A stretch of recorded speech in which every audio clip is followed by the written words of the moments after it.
Pemirsa, KIP Aceh Barat secara resmi menutup pendaftaran bakal calon legislatif anggota Dewan Perwakilan Rakyat Kabupaten yang diusul oleh partai peserta pemilihan umum pada tanggal 14 Mei pukul 23:59 waktu Indonesia Barat.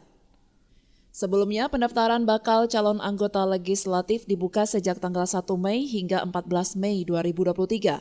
Sejumlah partai politik nasional dan partai lokal mulai berdatangan ke kantor KIP Aceh Barat untuk membawa berkas bacaleknya. Ada sebanyak 24 partai politik nasional dan partai politik lokal yang lolos verifikasi di KPU Pusat. Namun pada pendaftaran bacalek untuk pemilu mendatang, hanya ada 20 partai politik yang mendaftar di KIP Aceh Barat. Sedangkan 4 partai politik dinyatakan gagal menjadi peserta pemilu di Kabupaten Aceh Barat.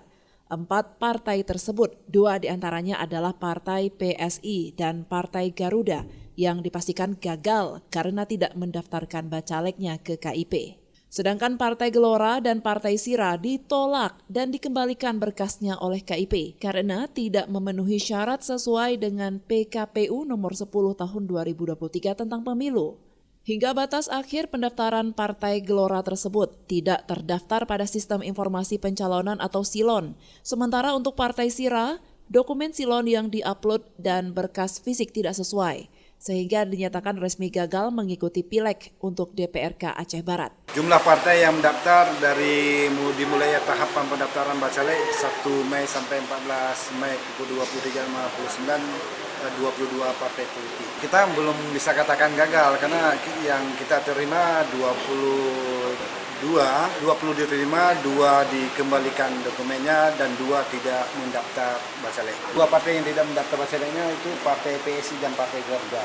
Dengan mekanisme bila tidak lengkap ya bisa diperbaiki selama tahapan pendaftaran. Kalau memang tidak lengkap ya kewenangan kita adalah mengembalikan berkasnya.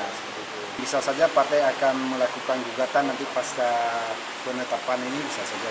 Sementara itu KIP tidak mempersoalkan jika Partai Gelora dan Partai Sira tidak dapat menerima atas apa yang sudah menjadi ketentuan peraturan.